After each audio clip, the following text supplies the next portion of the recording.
and welcome to Two Words Wolves Pod. I'm Ryan Eichten, and with me again is Leo Sun. Leo, how you doing? I'm doing great. It's good to be back. Shout out my man Andrew Dukowitz coming in for his first appearance of many, hopefully soon to come. But I'm happy to be back. It's my birthday week officially, Nice. so that's upcoming, and it's going to be exciting because I get to bring my mental instability when watching Wolves games back home, so my family could see it up front and in person because they hear about it enough. They saw it when I was growing up, and hopefully they won't have to deal with it in person. But I'm excited. So. Yeah, hopefully the Wolves can get you some nice, easy wins, and you don't have to show that side of yourself. You can just show off your fun basketball team. Well, they play the Miami Heat on my actual birthday, so I'm a little worried about that, but I'm sure I'm going to be triggered by Jimmy Butler doing something if he even plays, but we'll see. Yeah, Jimmy always finds a way not to play against the Wolves, but maybe that was a Karl Anthony Towns specific thing, and now that Cat is in New York, that Jimmy will suit up and play. Just looking up their schedule, it is not a back-to-back for them, so they don't have that. They don't have that excuse, although they're coming in from altitude, so maybe general soreness will find some altitude soreness to sit out with. But yeah, likely Jimmy will be playing, and hopefully the Wolves can continue beating him up just like Cat did the other week. Yes, sir. All right, let's head into our main topics here. Howl or foul? Discussing the topics of the week and whether we agree or disagree. Number one, Wolves coming off a loss against the San Antonio Spurs earlier in the week, lost to the Mavericks, as me and Dukowitz talked about. And then on Friday, in between those, they beat the Denver Nuggets. So a 1-2 week to finish 3-3 over these first 6 games. Some consternation on Wolves Twitter, at least from what I've seen, about the state of the team. So Leo, howl or foul that we should be worried about the Timberwolves? I am going to say foul on this one. Though the loss of the Spurs was probably the most disappointing loss, I would say, of the entire season so far. I mean, we're 6 games in, right? So there is a ton of games left to be played. I think there's a lot of obvious, very glaring areas of improvement. So it really depends on what type of lens you want to use. I'm generally a little bit more on the pessimistic side, but I feel like it's pretty clear that the turnover issue is a huge issue right now. Still, the Timberwolves are bottom 6 in turnover percentage. There's a lot of them that they're just throwing to absolutely nobody. These aren't forced turnovers. A lot of them are unforced. The Wolves are also bottom 5 in opponent turnover percentage as well, too, meaning that back in the day when they used to turn the ball over a lot in those Wolves back days of 21-22 season, they were forcing a ton of turnovers to really balance that out. So they're missing that. So the turnover battle is just really tilted both ways in the wrong direction. The paint defense obviously has been an issue as well, too. Rudy is doing his damnedest. He's had to go against a lot of tough center competitions. I don't want to be making excuses for him, but he's gone against the likes of AD, Domantas Sabonis, Nickeil Jokic. You're talking about Victor Wembanyama. These are guys that either were all NBA or most likely will be all NBA soon. So it's been tough, but at the same time, that doesn't really excuse the entire Wolves team being bottom 3 and allowing opponent points in the paint. They're also bottom 4 themselves in points in the paint. So similar bad seesaw to kind of, they're giving up a lot of points. They're also not scoring a lot of points in the paint. And then lastly is in transition. I feel like that's been an issue as well too. Giving up so many scores in transition. They're bottom 10 in transition points allowed. And they're also bottom 10 in points allowed off turnovers. So that kind of feeds in itself. There's been so many times, especially that Nuggets game, where they miss a shot or they turn the ball over and the Nuggets are just galloping down the other way and just find it easy. One pass away, easy score. And so I think that's the issue. And what about you? I mean, how do you think about the Wolves start so far? Are you concerned? Yeah, I think there's certainly aspects to be worried about. So Hal in that case, but the general like overarching like I've just seen like still takes like the cat trade ruined this team, and for me, like there's seeds of that maybe potentially happening here, but like right now it's just too early to say. So I'm gonna say foul on the larger discourse about the Wolves like not being as good as last year, significantly not being as good as last year. It is just 6 games, so we're still in like the low sample size period for like real big stuff. To me, everything that's like going wrong is fixable. There isn't anything that I go like that is a huge issue with the team. That is something that they're going to have to find a major switch for. To me, you talk about turnovers. They're turning it over at a similar rate than last year, which isn't a good thing. It's kind of hovering just above the bottom 5, 23rd, 24th.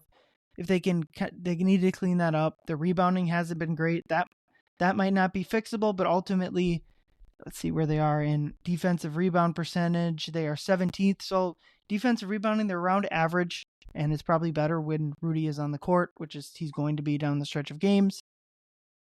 And then the defense is maybe the most worrying part of it all that we'll talk about later. But ultimately, I really believe that they'll finish much closer to where they were last year than where they have been now.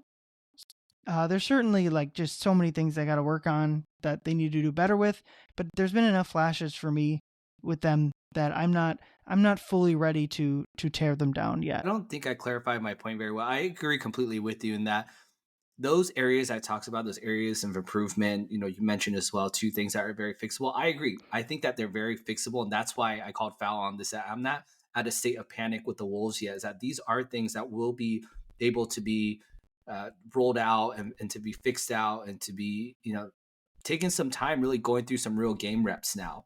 And so if anything, I would say something I didn't mention earlier that was a little bit more of a concern is the energy level. Sometimes, you want to blame the Spurs loss, which on a back-to-back, they got in late, early tip. I get that. But if you're a team that's trying to be a championship contender, you can't have games like that where you're just, oh, we were just a little bit tired. We had an emotional win the night before. Like, it's a scheduled loss. Well, good teams tend not to have those scheduled losses. So I'm not saying it's the end of the world, but I do think that can't be an excuse. All those other things, though, the turnovers, the paint defense, transition, the rebounding, that'll all come back. And I surely believe that with the coaching staff that we have, I have faith. Yeah, I agree. The San Antonio one is just really tough. If it was a normal back-to-back, I think I would kind of be closer to what you're saying.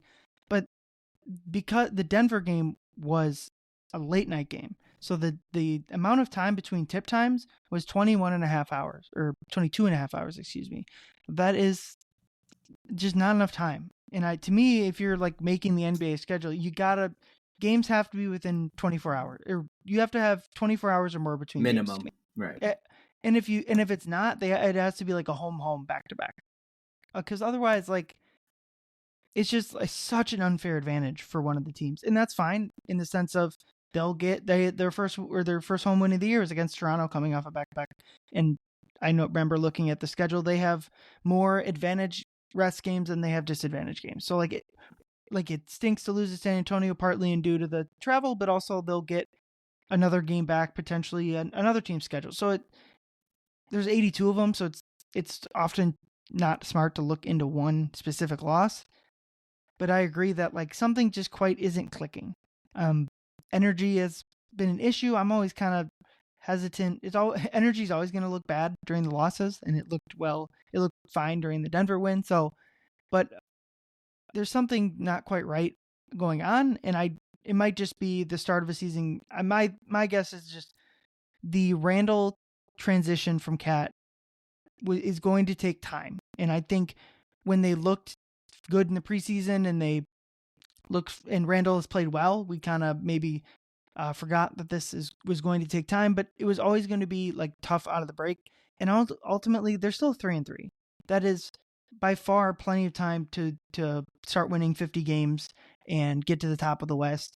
There's so many other teams that look much worse than they do. Denver, although they're also 3-3, looks significantly in a much worse spot than the Wolves. New Orleans isn't necessarily playing well. Sacramento just lost to the Toronto team that the Wolves beat. So I'm just not ready to be there's certainly still the risks of the Cat trade still loom, but I'm not ready to fully embrace that doomerism of the Cat trade has ruined a championship window.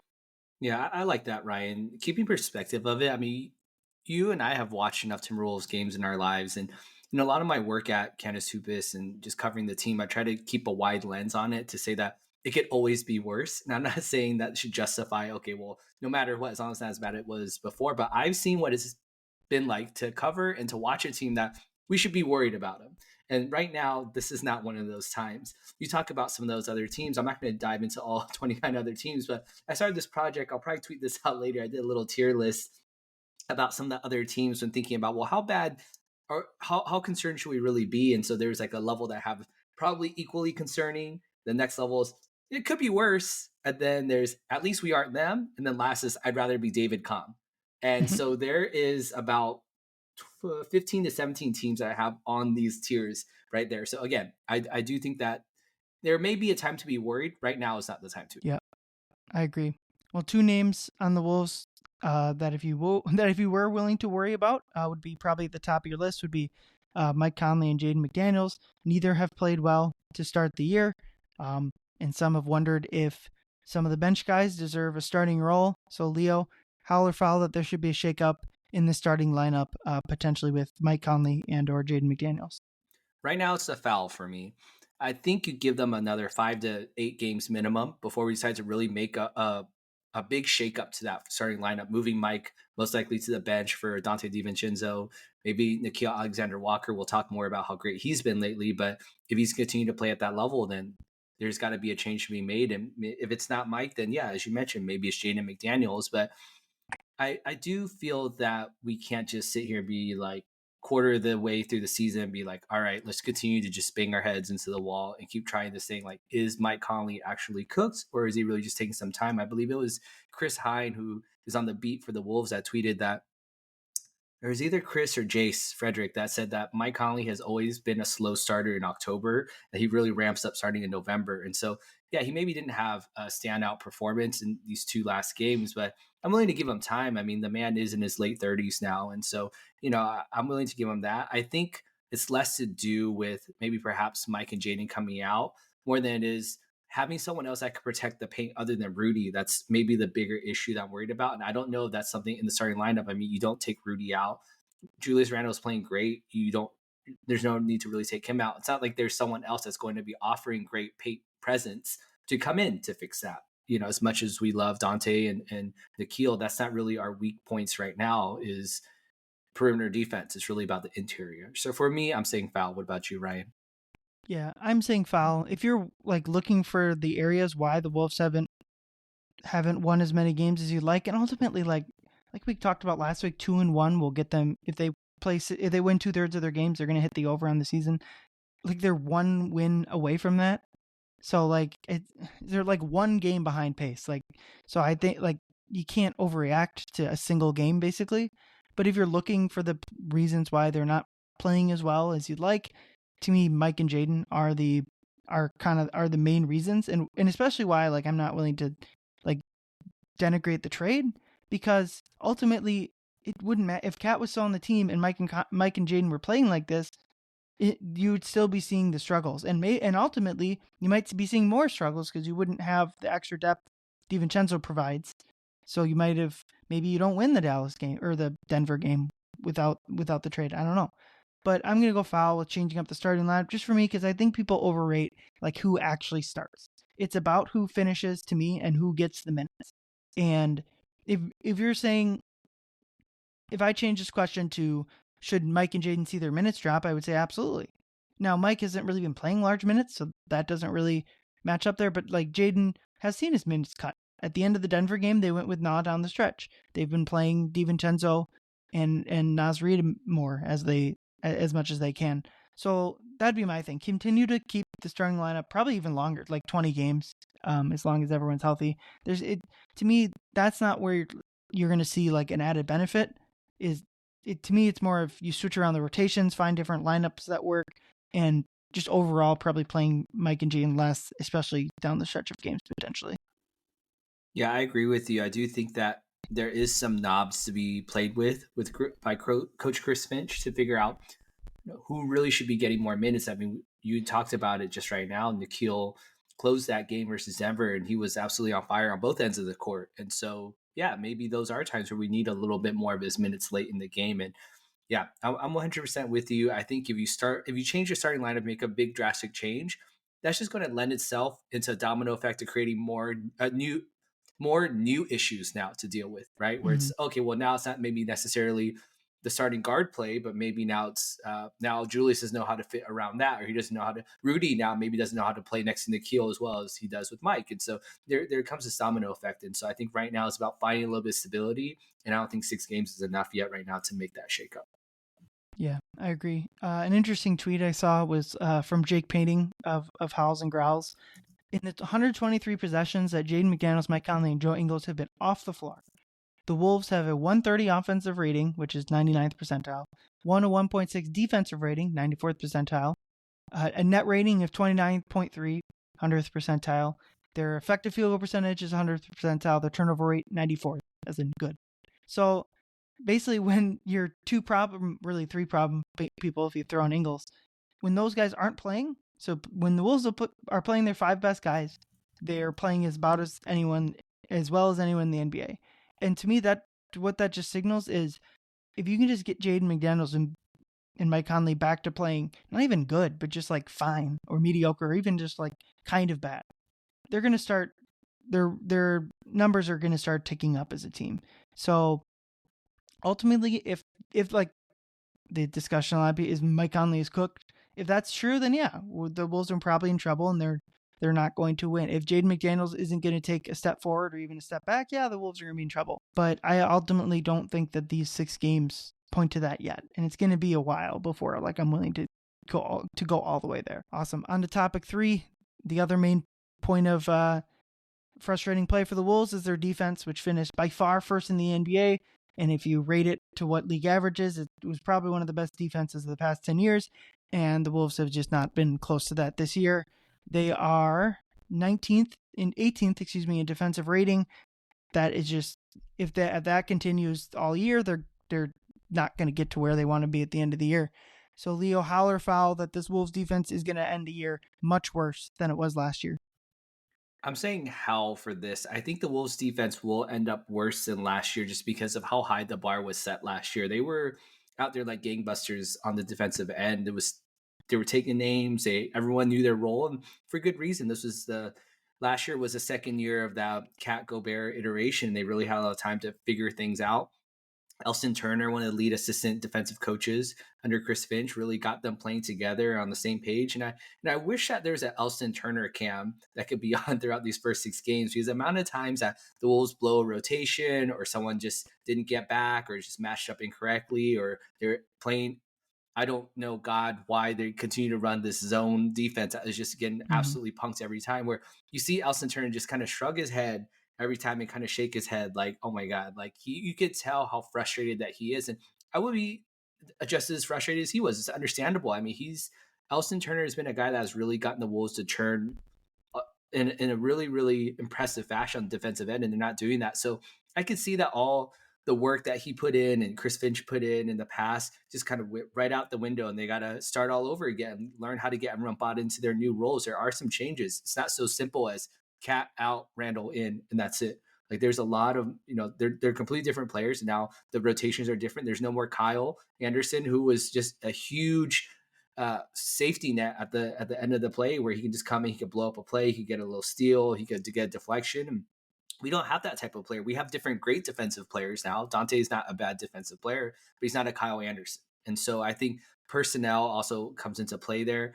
I think this Wolves iteration may benefit from playing a little bit more similar to that 21-22 Wolves back, the Jared Vanderbilt days and Patrick Beverley days of, flying around on the defensive end a little bit more, because they're lacking in size. It's obvious. Like Rudy is big. He is good. He will be able to clean up a lot of messes, but he can't do everything on his own. And so there does have to be a little bit more of, we have the personnel of a Jaden, of an Ant, of a Nickeil, of a Dante, who even Mike, who are very quick and agile, and they can get around the floor really fast. And so maybe they can't stop all the bleeding on the inside, but they could force a little bit more turnovers. And I mentioned the turnover percentage right now. They're, bottom 5 in opponent turnover percentage, and they're bottom 6 in their own turnovers. So I think if they force a bit more turnovers, I can see that helping. So that being said, I just don't think it being the same level as last year. What about you?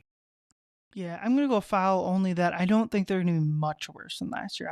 I still think they have the defensive talent to be top 5 in defensive rating this year. And like we just talked about, like Jaden is such a huge part of that defense, because he's not just a good defender. Like obviously Nickeil is a good to great defender. Dante should be a good defender. Ant is a good defender on the wing. But Jaden is like all NBA special defender. And we just have not seen that even close to that at all this year. So to me, the minute that Jaden starts being Jaden again, at least on the defensive end, we'll see how his offense progresses. The minute that happens, they're going to skyrocket right into the top 10 again. And maybe Rudy's ankle has been bothering him more than has kind of been assumed. He's questionable for tomorrow night's game against Charlotte. So we'll see if he plays in that one. But I think this defense will rebound. And like I kind of said earlier, if it doesn't, it's time to start worrying about where this team can go. But yeah, they're 18th. They were by far first last year. I think they'll finish much closer to first than 18th. So basically top 10 for sure. And I think they'll be top 5. And when we look at the offense, if you're looking at championship teams, your offense has got to be at least top 10. So if the only way you can get away with it not being top 10 is like last year when they're by far first. So if they're going to be 5th, and even like first is such a high bar at this point that even if they're just 5th, they're going to need to get up to top 10 offense, which they're closer to 12th right now. So still work to do. I think with the defensive issues, we've seen it on the court, but on my game notes for the San Antonio Spurs loss the other day, half of my game notes are just defensive issues, like the mental lapses that they're having out there. There's just so many straight line drives that they were giving up to Keldon Johnson, to Jeremy Sohan. These are young guys who are athletic, but they're not guys that are world beaters. Like, no wonder Luka Doncic and Kyrie Irving are getting whatever they want, because they're giving guys that are barely rotation players for a team that's not competing for a playoff spot, really, wide open looks over and over and over. And then not only are they throwing the ball away, but they're not getting back. How many times do you see Julius Randle, who has been playing great, just stopping after he turns it over? He thinks he gets a foul, and he's just full, like, face to face with a referee, arguing as the entire play shifts otherwise. It's kind of what we used to see with Cat a lot of the days, right? And that was such a terrible thing. And I already mentioned the zone defense thing. I don't want to say that again. And I think Naz Reid does, as much as we love Naz Reid, freaking our podcast stems from the Naz Reid kind of saying that we have, but he's been really bad on the defensive end for the most part. I mean, there's been some good sequences, some good blocks here, there, a couple good stops and better rebounding, but he's allowing so many straight line drives, and he's getting beat backdoor and a lot of backdoor cuts. And so it's pretty abysmal. And I think a lot of it has to do with the miscommunication that leads to the lack of execution. Again, that's, as we said earlier, I'm not that worried about it, because that is something that will get better as the team gets more familiar. Yeah, I just think this is a product of making a trade basically the day before training camp, and that you didn't get guys that you didn't get the new guys in the summer. The game plan that the coaching staff came up with the whole offseason, a lot of it had to be let go because you have a whole new team. I just think the slow start defensively, and now it's obviously gone too far. If they were above average and just kind of doing what they're doing now, it makes sense. But like, I don't view what's going on as systemic issues that is like rooted in who they are in a team. I just think they're not playing well. And so I bet you can go back and find 6-game stretches where they were below average on defense last year. So unfortunately, they've taken that poor stretch and smacked it at the beginning of the year. But I think if they can, there's so much low hanging fruit that they can get up to closer to 10th, and then they can really start to showcase what made them special last year and get into that top 10, top 5 range. All right, next topic. The biggest thing for the game against the Nuggets. In the playoff series, the Wolves employed the strategy that's pretty much league-wide now, where they put Karl-Anthony Towns on Nickeil Jokic and put Rudy Gobert on off-ball, Aaron Gordon in this case, allowing Rudy, their best defender obviously, to lurk and help Cat defensively on Jokic. Now, without Cat, the question was whether they're going to employ that strategy with Julius Randle, or were they going to have to switch back to a more traditional style of having Rudy guard Jokic. The answer to that was immediately answered with Gobert guarding Jokic as the primary option most of the game. So Leo Howler foul in that strategy, guarding Jokic with Gobert instead of the power forward. For me, I'm going to go with the foul, just because I don't know if there's one person, especially on this Timberwolves team, that could guard Jokic straight up. It's fairly obvious that Jokic has always had Rudy's number in a one-on-one matchup, and that's okay. But that said, they were the more they try to make him into a passer, I don't know if that's good or bad, but I think it's the amount of help that's coming off that's going to be important. So can Rudy fend off Jokic long enough for help to come? We saw that late in the game when Nickeil was stunning at Jokic once he had the ball in his hands. Mike had a couple plays where he just tried to blow it up, just going really early, right on the catch, doubling, and forcing him into some less than ideal passes. And so I think that's really the way. So having Gobert guard Jokic, I say foul on that because I don't think there's a better option out there. But I do think that it's not really possible the team that we have. And you mentioned Aaron Gordon earlier. I mean, if Aaron Gordon is going to be playing like Steph Curry every time he plays the Timberwolves, Then you there's not can't really let go. much you could do about that. Yeah, I Yep. mean, he shot 5 of 7 from three, and I was rewatching the game, and some of these shots he was hitting, he literally looked like Steph Curry. There's one, it was end of the shot clock, and it was like a blown up play, and he had the ball 1-on-1 against Nas, and he started dribbling the ball through his legs, back and forth, behind his back, step back, and hits a three on Nas Reed like he's been doing this his whole career. And it's Mm-hmm. like, okay, if that's going to happen, then yeah, there's no way we can guard Jokic the way that we can because everyone else is turned into freaking the dynasty Golden State Warriors. So yeah, for me, I'm going to say foul, but I don't have really a better answer. How about you?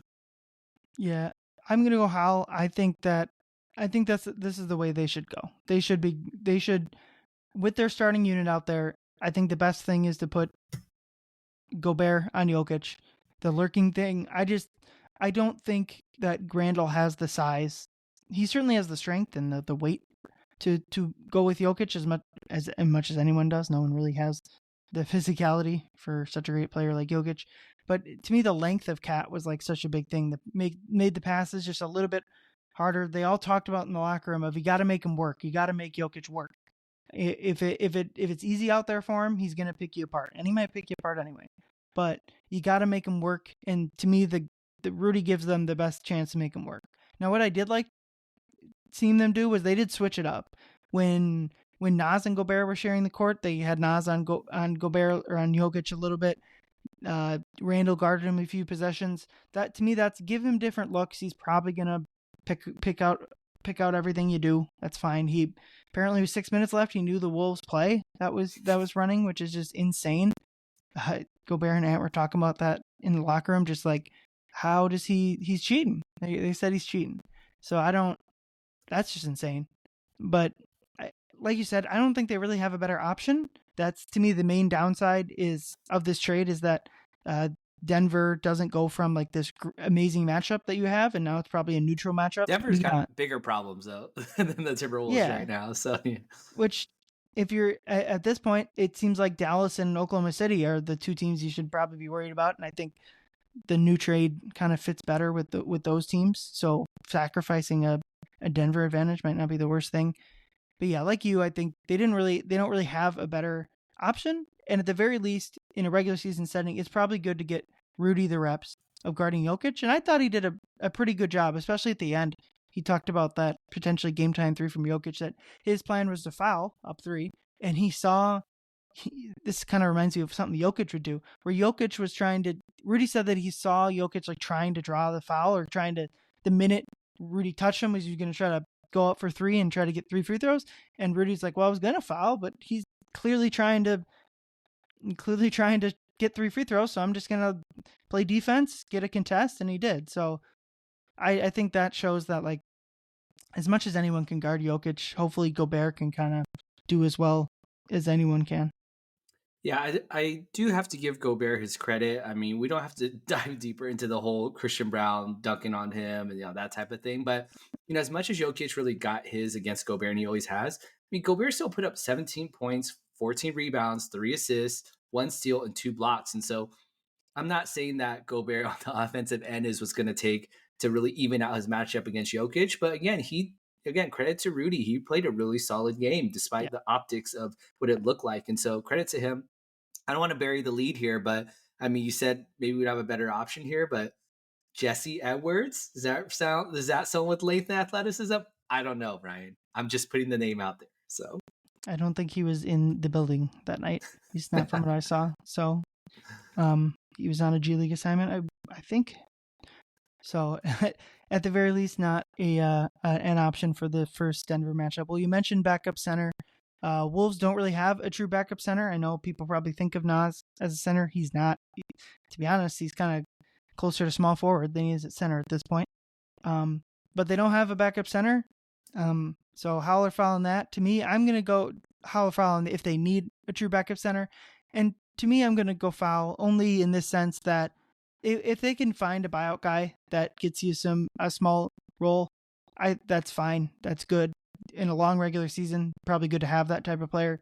But ultimately, they don't have minutes. They don't have minutes for that player. Even like look at like if they could get DeAndre Jordan from the Nuggets, that'd be fine. That's a fine 11th man. That's like playing case of emergency. But just like Denver doesn't play Jordan.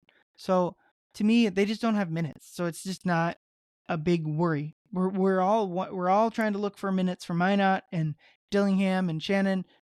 And I mean, obviously, a lot of people want the Ingles minutes to go to those guys. I don't necessarily disagree, but they don't have a role. They have 8 solid guys that need to play 30 plus minutes. That doesn't leave room. And I know it's frustrating to hear for people that want extra minutes. And certainly, I think like a game like San Antonio on a back-to-back, like I said, with the time difference, could or should have been a game that they found those minutes. But on in a big sample, they don't have the minutes. And I kind of hope people can understand that a little bit more. Yeah, I think for me as Hal or Foul, for the Wolves need to find a true backup center. I'm going to say Hal, but again, really echoing what you're saying, I do think it would be great if they could find a true backup center. But there's just, like you said, there's no minutes for it right now. It's really tough considering that of the 8 main rotation guys that you mentioned, only one really provides any type of paint presence on both ends of the court as a lob threat vertically and also just as a vertical defender as well too. So I joked about Jesse Edwards earlier. Yeah, he's probably shouldn't be seeing any minutes, but even if he did, I think with Naz Reid, a lot of people say, "Oh yeah, he's a big." Well, yeah, he's a big, but he's not a center, right? And so with that, I say how that maybe Naz Reid can find the backup center version of himself. And I only say that just because of my belief in Naz Reid. He really shaped himself because if you remember when he came in to the NBA undrafted, that he was this heavy set, wasn't in shape, was just, okay, this is just a lumbering big that can kind of like have some ball skills. That's about it. He couldn't really shoot threes like that, or he wasn't known to at least. He couldn't really move the way that he did. And he really warmed himself into knowing, okay, well, Cat is the main center here and I will back him up. And then once we started kind of developing that, okay, well, maybe Rudy's here, so maybe I need to develop even more as closer to a wing than the forward. Then he started developing those skills. And so I think Naz does have that ability to really shapeshift. And I think Chris Finch talks about it in media availability one of these days, that he's been so great at being a chameleon, being able to warp himself into the role that we need. And so do I see the inklings of him becoming a really solid center behind Rudy? Maybe not right now, but I would love to see maybe he can find that. Maybe he can really focus on, okay, well, now I'm not saying you have to change your body completely, but like, let's focus on what can you offer with paint protection. I mean, we did see flashes of it. I mean, think about game 7 in Denver of the playoffs. Naz Reid had a couple really solid plays against Nikola Jokic, guarding him straight up. And yeah, both guys were, Jokic probably tired at a grueling end of a series, but Naz Reid really did well in some of those minutes late in the game. And so again, maybe he can find that, maybe he can turn that into something else, but who knows? There are guys, for those of you who've been following the Wolves long enough, maybe Chris Johnson. Does that ring a bell to you? What about a Jeff Adrian? How about a Greg Steamsma? Okay. Maybe some of those guys can lace them back up. We can find them. But again, my point being is that, maybe we won't find a guy out there right now, DeMarcus Cousins playing 3-on-3. Is that what I hear? No, but who knows? But I do think the Wolves have to figure something out and who's going to play behind Rudy, because right now it's a little bit rough.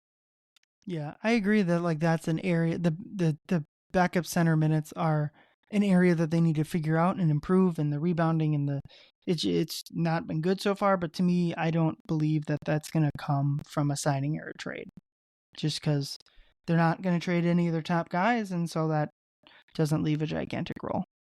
Right. Now I'm with you. All right, we move on. Our Apex Alpha of the week. Who is the leader of the pack for the Timberwolves this week? I will start my Apex Alpha, Nickeil Alexander-Walker. Basically came into that Denver game. They were down 8 with about 3-4 minutes left.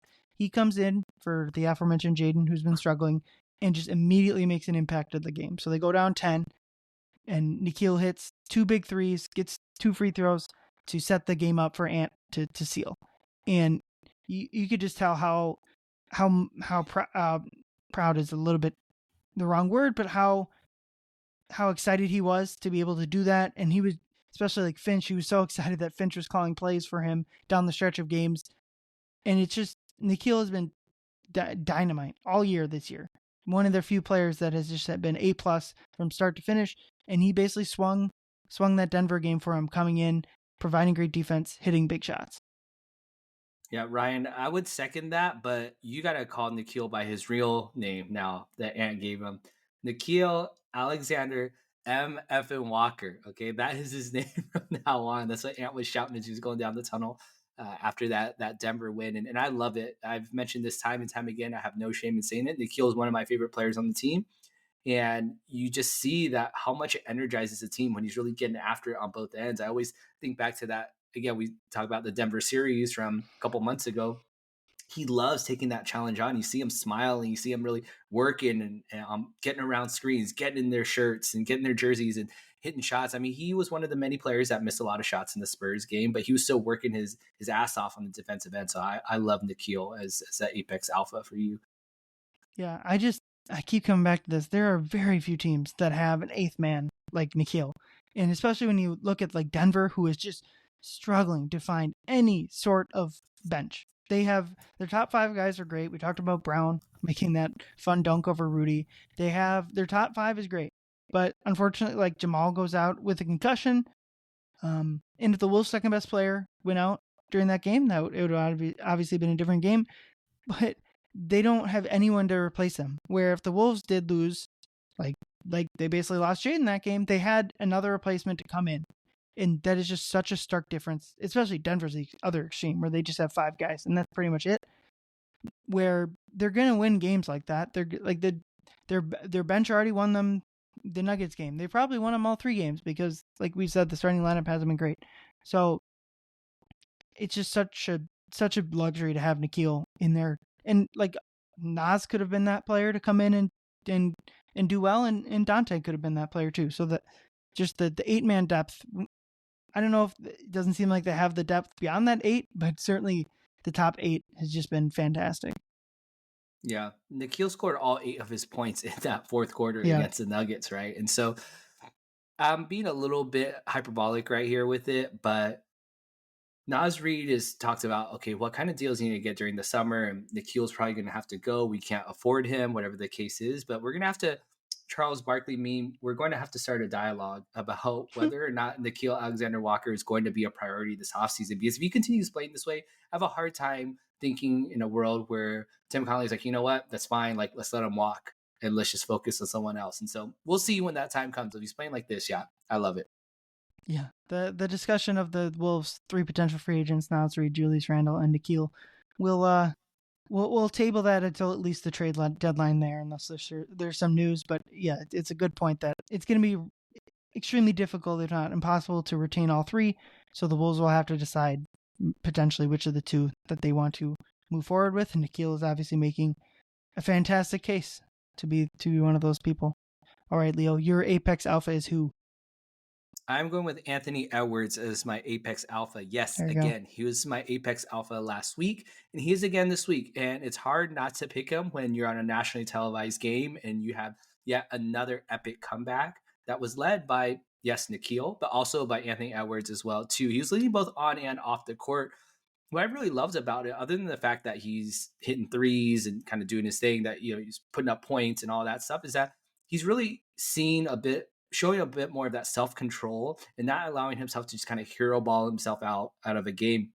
He saw it in Sacramento a couple weeks ago where he's hitting shots from perimeter, he's hot, but then he finishes the game with a basically a game winning drive that Sabonis fouls him on, and then he shoots 2 free throws that basically seal the game. Now, in this game against the Nuggets, he was shooting 7 of 14 from three. He was hitting shots. He had just hit a big three, and then he pulled up, I think, in the next position. He missed a three. He's kind of a heat check. And then when he did have that ball, when the Wolves had a chance to take that final lead, he very easily could be like, you know what? I'm 7 for 14. I can shoot another three. That's a great shot. No one can stop that. But instead, he gets Michael Porter Jr. guarding him, and then he just takes him right off the bounce. It hits a beautiful floater, a shot that he's really been showing off this year. And that's just a huge sign of maturity to me, is that he's picking the right spots to drive.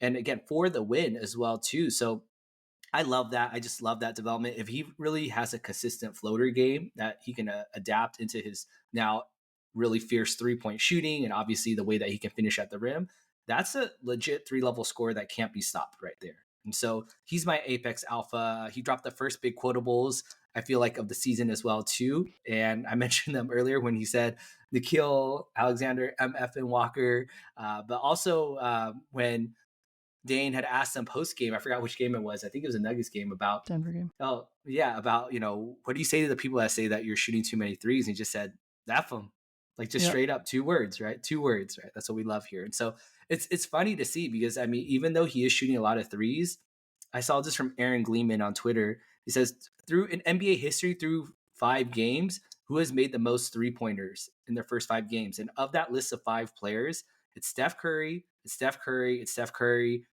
and then there's also Anthony Edwards right in the middle of it. So he's made 29 threes, which is second most in the first 5 games of NBA history. The only person that's done more was 33 by Steph Curry, but Ant's now sole second place in that, which is crazy to think given the type of player that he is. So Ant is my apex alpha. Yeah. Ant is apex alpha might just well be an evergreen segment. I'm fine with that. Maybe we need a new catchy title for the Ant segment of the week. But I agree with you down the stretch of that game. He was so impressive to get that win against Denver.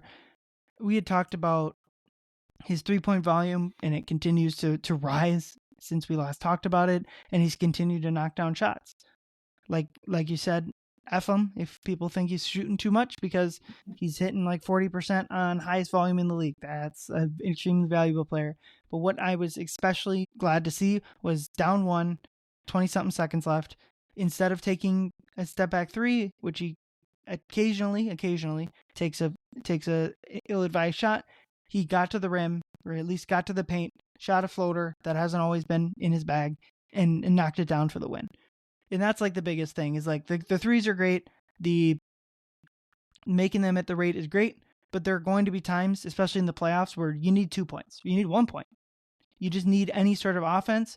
And so you're not worried about effective field goal percentage. You're just worried about regular field goal percentage, which 2-point shots are going to get you better looks there. So he's just so impressive. And anytime, like the biggest thing the whole first half of this pod was just, should we worry about this? Should we worry about that? And a lot of this time is just, these worries aren't going to matter with Anthony Edwards on the team. He's just going to carry you to wins that you don't expect to win, that you probably shouldn't have won. And so there's certainly things to worry about that you should be worried about. But ultimately, Ant is going to carry this team to where it wants to go. And hopefully a lot of the other negatives are just going to kind of melt away.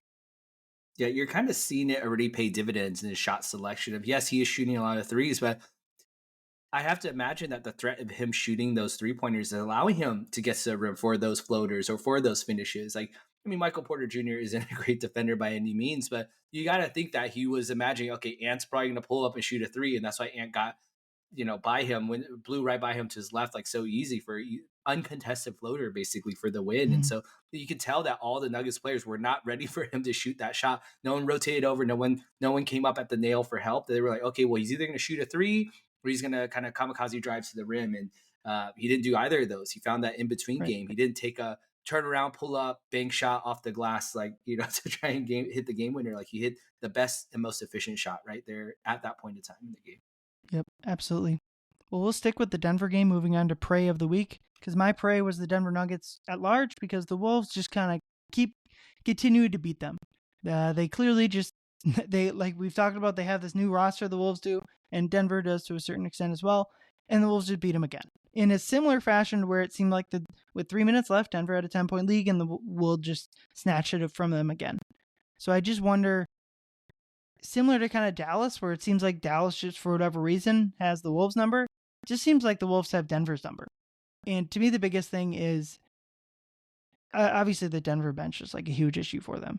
But the Nuggets do not have anyone to guard Anthony Edwards. And that's like, and they don't have, the two biggest things for like suppressing Ant would be just like a superior wing defender to put on him, like a Jaden McDaniels type the Wolves have, or a lockdown post center. And Jokic is a good defender and has overachieved in that throughout his career. I mean, they won a title and had a very good defense with him, but he's not like a traditional ring protector and like Rudy or Gafford with the Mavs.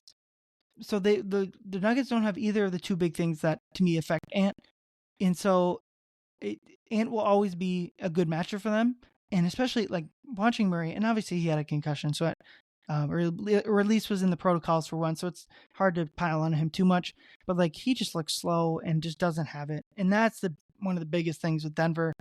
I mean, obviously Jokic just the mastery of the game of basketball, but their two-man game with Murray and Jokic is like the biggest reason why they win games and why they won the title and why they took that series to 7. Because without the Jokic Murray two-man game, that series would have been over long before that incredible Game 7.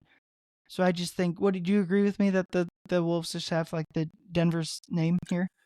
Yeah, I think it's a mental thing now at this point. It has to be. There's no way they can't think about this now that in the biggest moment of the season last year they crumbled, and that again in this there's so much talk about, well, Tim Connelly built the Timberwolves just to beat the Nuggets, right? Where it's like they have these two bigs that can really limit Cat, blah blah blah. Well, this year we don't anymore, and we still managed to come back to beat them. And again, I'm not saying that it's the same Nuggets team. Obviously, they're not the same team, but yeah, I do feel a little bit bad that I would be sick if I was a Nuggets fan right now watching that game unfold, like watching them blow that comeback. And then also Jamal Mhm. Murray exists in concussion protocol. The bench is still absolutely frigid for them.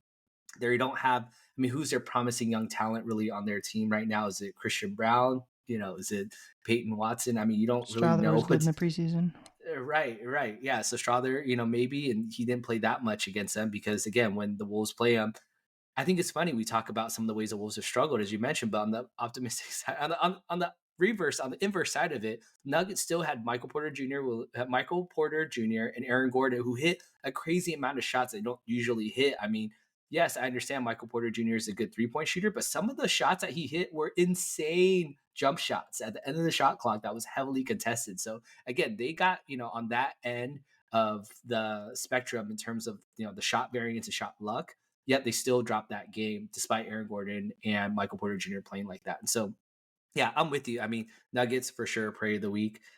For me, my Prey of the Week is also in that same vein, is Russell Westbrook. I will pronounce his name Yeah. correctly and say Russell Westbrook. In that, again, I am not a Russ hater. I think he could be a little hot. I think he maybe is having trouble accepting the type of player that he is now.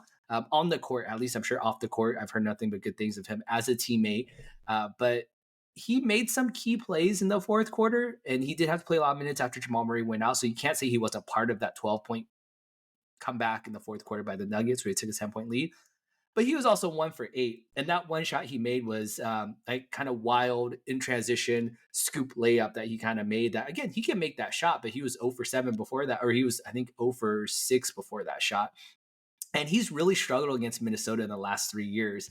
I don't want to go so far and belabor this and really like kind of go at Russ, but Mhm. since he's returned back to Western Conference after he was on the Wizards, he joined the Lakers and the Clippers, now Denver. In those 9 games, he's 1 of 8 against the Timberwolves. 1 win, 8 losses, and he's averaging a minus 9.7. A couple of those losses are huge 18-point, 20-point, 24 losses. There's that moment when him and Jaden got into it, throwing the ball back and forth at each other. Mhm. There was that point where Cat and Patrick Beverly trolled his air ball. Yep, looking around what happened there. There's also that play in the next game where Ant came up and just two-handed blocked him. They called a foul, but he two-handed blocked and just ripped that ball away from like a child. He also had a game recently who went 3 of 11, and then again today he was a team worst minus 15, 1 for 8. And so Russ is really struggling against the Timberwolves, and I almost kind of feel bad for him because he's, we know what type of player he is. We know the MVP player that he was before, and he's not quite that. And even last game, there were highlights that he was involved in where he was on the receiving end of it. I think it was end of the first quarter. Ant hits this really sick step back 3-pointer in his grill. Crowd goes wild at the end of the quarter with a couple of seconds left. Russ dribbles up, classic Russ fashion, pulls up for a free throw line jumper and just clanks that off the side. It's just like, that's tough. That's tough. So Russ is my Prey of the Week.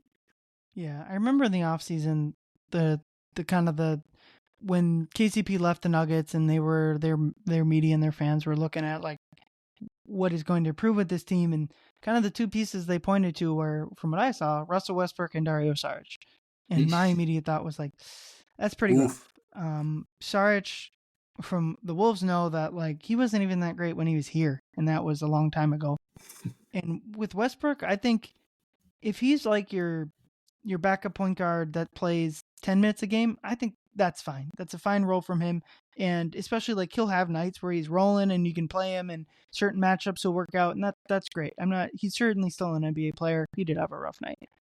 But he's their sixth man right now, pretty much. he had the part of this is because Murray was out, but he was their highest minutes played off the bench. Going back quick, we mentioned young player Christian Braun is probably their good young player, up and coming player. He looked really good. But going back to Westbrook, him and Sarge are not going to be the saviors. I mean, maybe if other pieces around their bench were fine, those would be solid backup power forwards and point guards. But their whole season, Denver is going to come down to, can they get this bench to just regular bad? And if they can get it to from like just league average, they'll be title favorites with Jokic. But they're just so far away from that, and Westbrook is such a big part of why that bench is struggling. Yeah, one of my intrusive thoughts or actions that I do sometimes is after a big Wolves win or comeback, I like to go and click around in the Twitter of the world of the team that just lost and kind of see how are they taking that loss. And it's bad when Nuggets fans on Twitter were looking around and they're tweeting out like, man, I miss Reggie Jackson, or man, I miss Bones Highland. Like, woof, like that's what you're missing now. It's like, I mean, again, I'm sure the Nuggets will also figure it out. Jokic is still, I think, in my opinion, the best player in the game right now. So I'm not saying that they're absolutely cooked, but I will say that I do have the Denver Nuggets on my "Are you worried?" power rankings in the third level with, well, it could be worse for us right now. We could be the Denver Nuggets right now. So that's where I have them on that. So yeah, hopefully, I love Mike Malone. I hope they figure it out. But right now they're not in our crosshairs. I think as a team that, hey, we got to worry about this team later.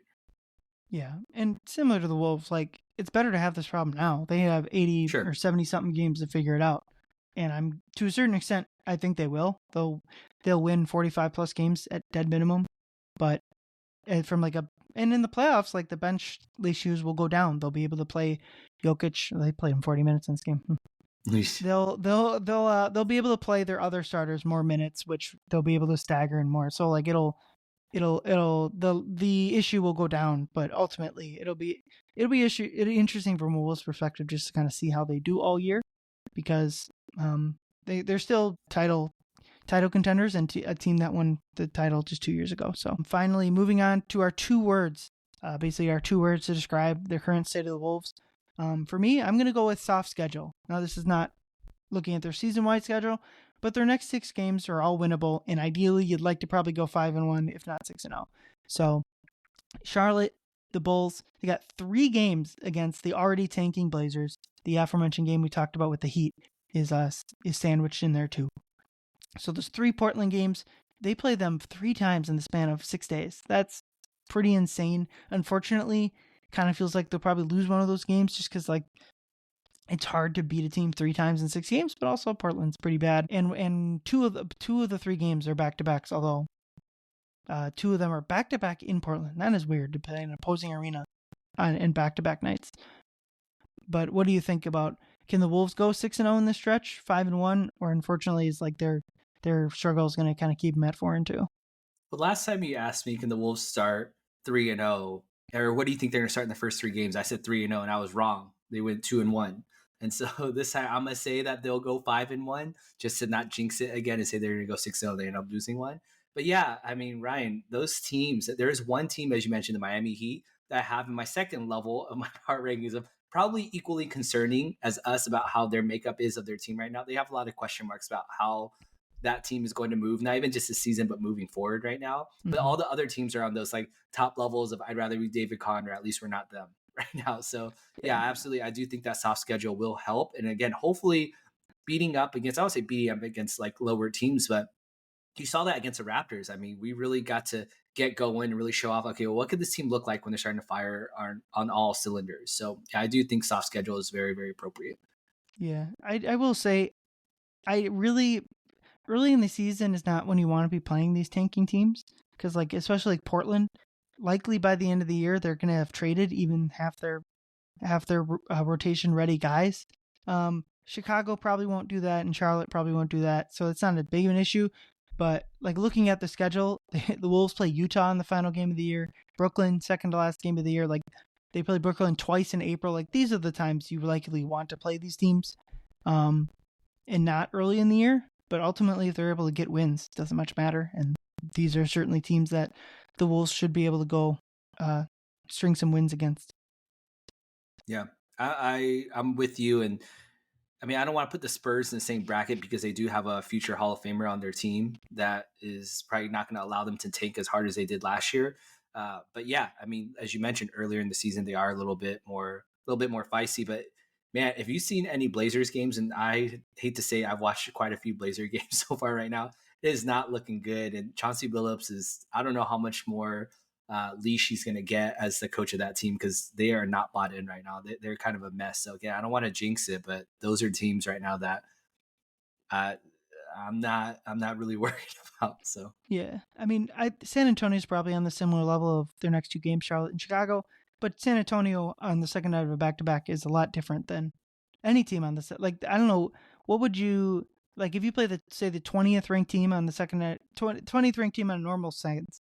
That team probably it is more gonna be on the level of like the 12th team, like that, especially like with the time issues. So like I don't know. I'm not too phased by the San Antonio loss. They're not. I don't think they're nearly as bad as last year. Like just watching them, they have way more like NBA rotation level guys. Like Chris Paul that's is such a yeah. big deal for them.